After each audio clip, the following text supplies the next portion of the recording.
모시겠습니다. 세금 강의 전문가 제네시스 박입니다.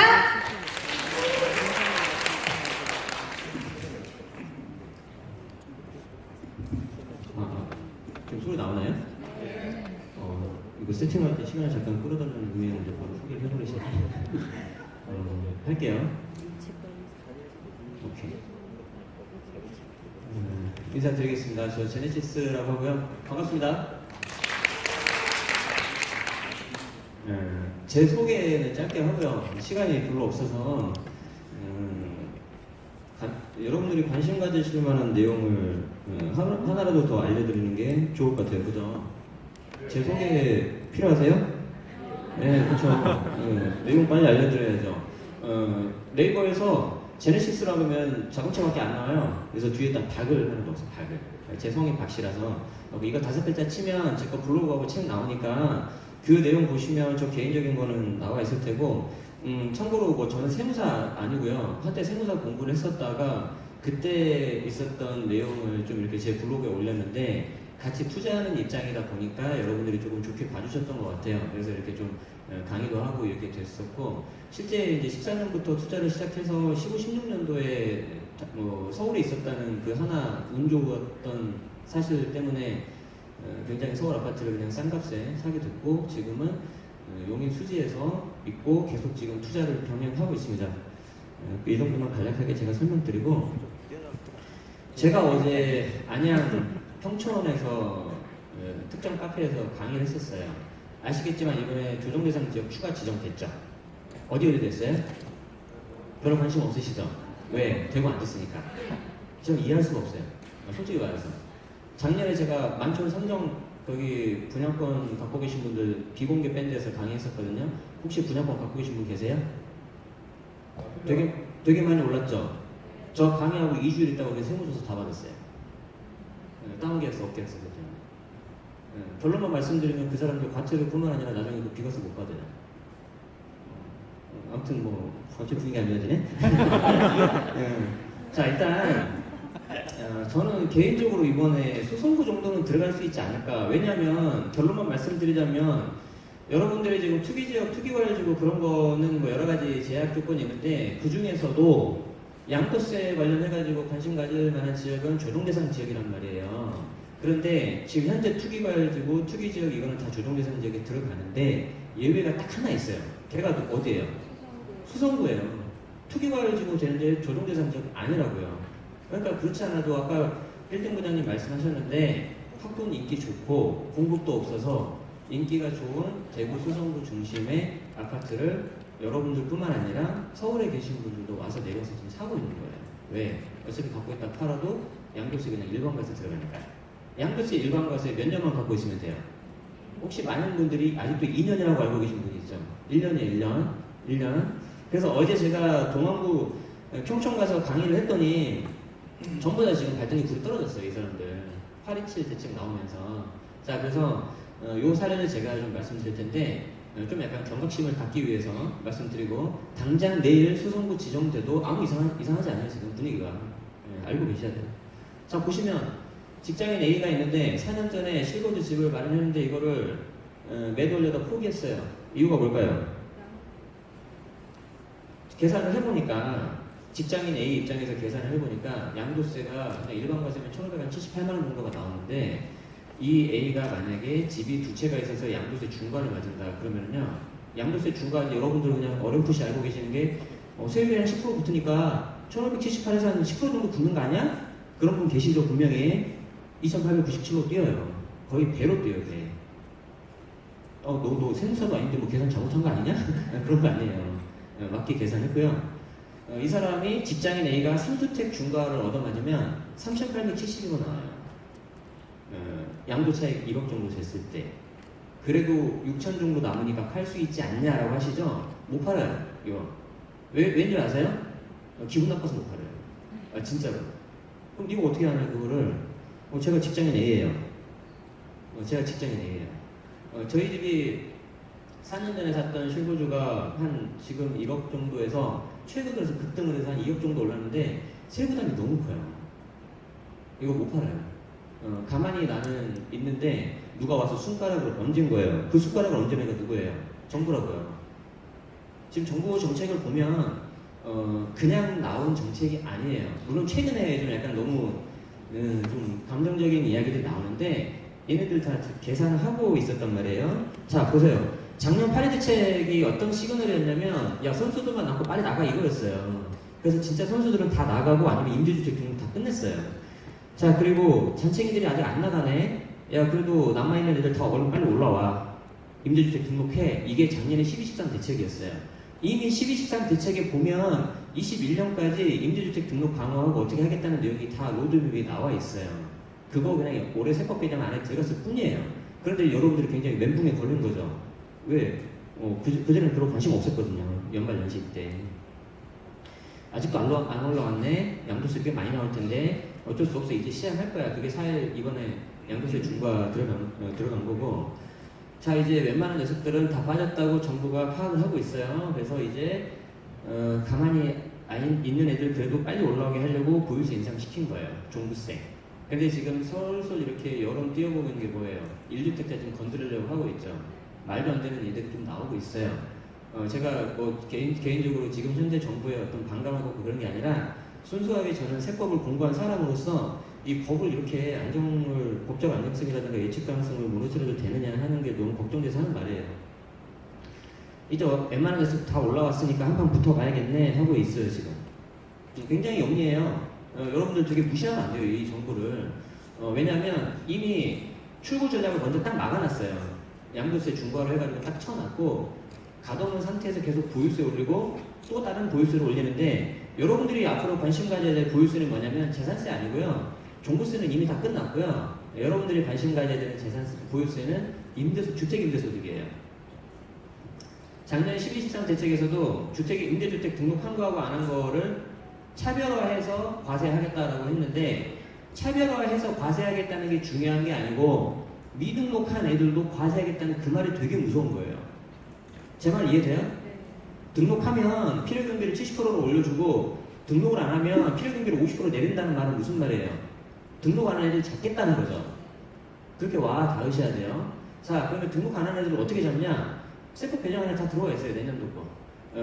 주택임대 사업자 등록 의무화 넣고 미등록인 경우에 가산세 0.2% 매기겠다.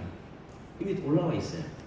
그때 법 통과돼서 그때 우왕좌왕 하지 마시고 미리 하셔야 돼요.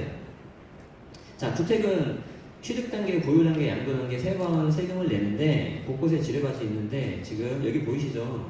저는 작년부터 계속 강조를 드렸어요. 재산세, 종부세뿐만 아니라 임대소득세 이거 들어가야 된다. 조심하셔라. 자, 투자 수익률을 결정하는 게 양도소득세인데 제가 내용을 다 하나씩 말씀드릴 수는 없고 제가 원래 3시간 강의를 하면 이 페이지가 한 140페이지 가요. 근데 오늘 15분밖에 없어서 일단 핵심만 말씀드릴게요. 여러분들이 양도소득세를 줄이시려면 모든 세금은 과세표준하고 세율 이 두 가지만 알면 되는데 과세표준에 있어서는 무조건 필요경비를 많이 받으셔야 되고 나머지는 할 수 있는 게 별로 없어요. 그리고 세율에 있어서는 주택의 경우에는 최소 1년만 가지고 있으면 돼요. 이거 아직도 2년으로 잘못 알고 계신 분들이 있는데 여러분들이 분양권하고 헷갈려서 그러는 것 같아요. 그래서 1년 있다 되면은 일단 매도 타이밍이 왔다고 생각하셔야 돼요.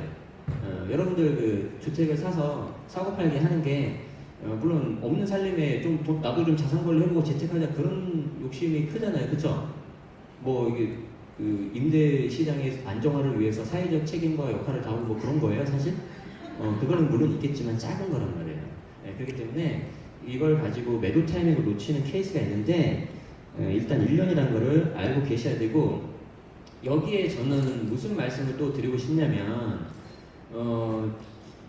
제가 세무사 공부를 할 때 하루에 스타워치로 12시간을 찍어가면서 2년을 했는데 세무사 세법 공부를 하는 거는 그렇게 하시는 거고요. 우리는 투자하는 사람들이잖아요.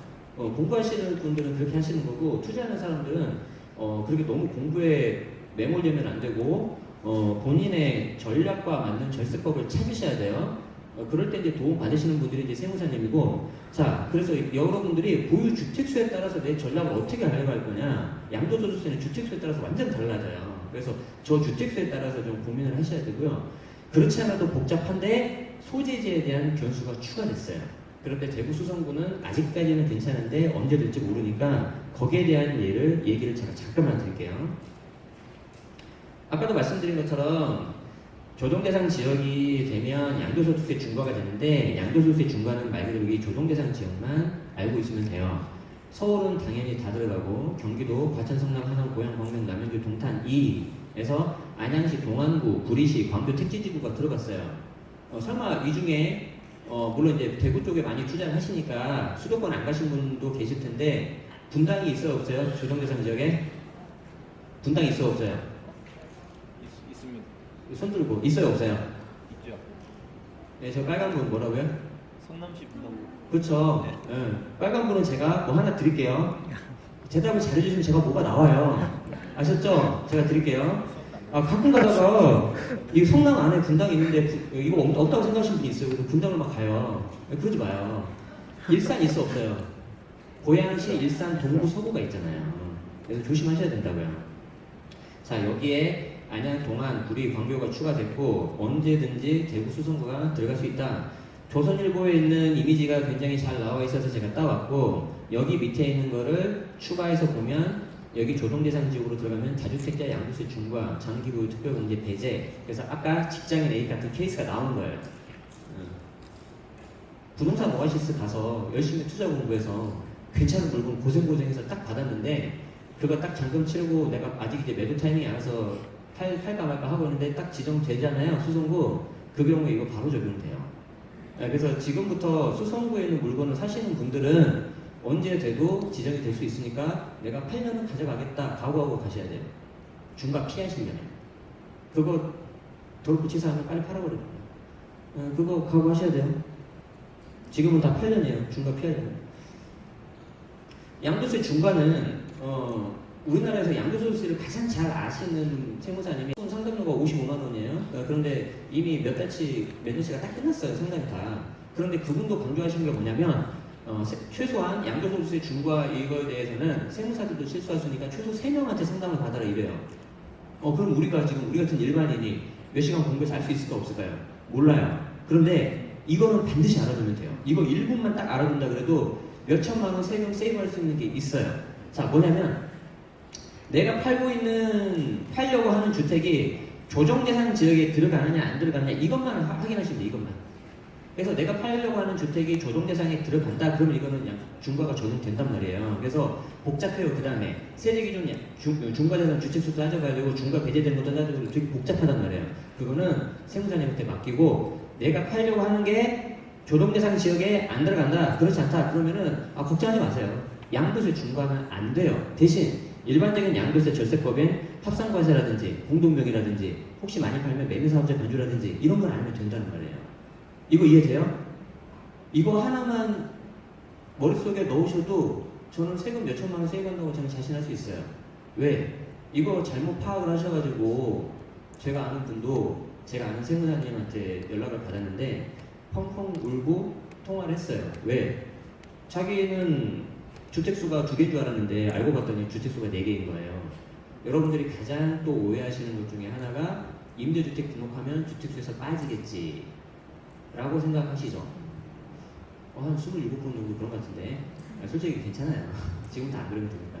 그렇게 생각을 해서 자기는 주택수가 2개라고 생각을 했는데 봤더니 4개가 되는 거고 4개가 돼서 3주택 이상 돼서 양도세 중과 20% 얻어맞아서 안 내도 낼 세금이 거짓말 안 하고 1억이 나왔어요. 펑펑 울면서 청을 했어요. 근데 어떻게 해요? 이미 계약서 다 써버리고 다 끝나버렸는데 꼭 상담하세요. 일종의 보험료예요. 보험료. 세무사님하고 상담하는 게 아셨죠? 하나만 제가 예를 들어볼게요. 하나만 예를 들어볼게요. 자, 이게 진짜 어려워요. 자, 전체 주택수가 있고요. 이 중간에 중과대상 주택수라는 게 있고 가운데 빨간 게 중과 적용 주택이라는 게 또 있어요.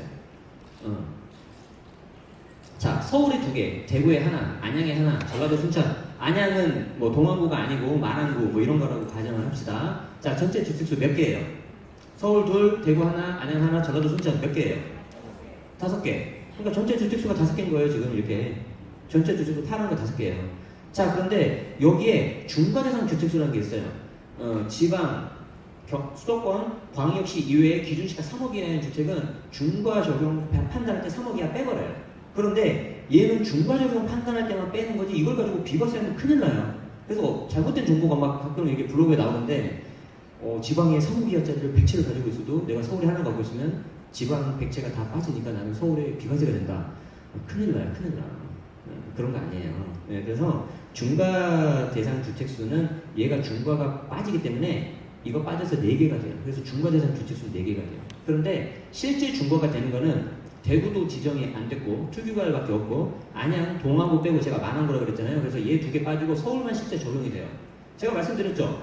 이거 딱 말하는 순간 분위기 안 좋아진다고. 좀 벌써 분위기 안 좋아졌잖아요 지금.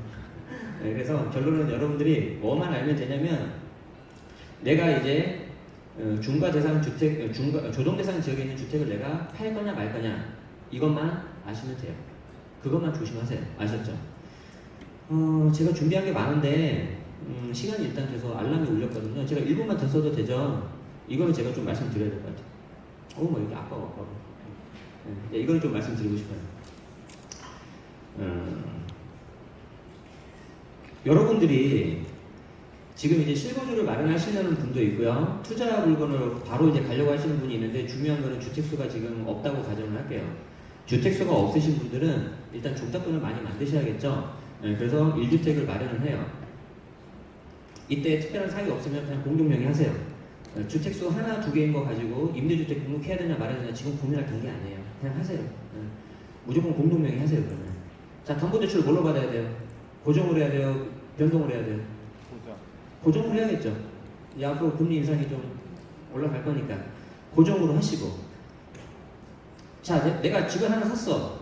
잘 산 것 같아. 그러면 상관이 없는데 좀 잘 못 산 것 같아. 그러면 제가 2년 보유 또는 거주를 하면 비과세 받을 수 있죠. 그러면 저 하나 산 거에서 만약에 내가 잘못 샀으면은요 털어버리시고 매도하세요. 그리고 다시 이렇게 가는 거예요. 이해돼요? 아니야 나는 잘 산 것 같아. 하나 더 살게. 이 경우에는 일시적 2주택 비과세가 되는지를 꼭 따지셔야 되는데 조심해야 되는 게 뭐냐면 2번 주택을 살 때 1번 주택을 사고 나서 꼭 1년을 채우고 나서 사세요. 1년 안에 사면은 일시적 2주택 비과세가 안 돼요.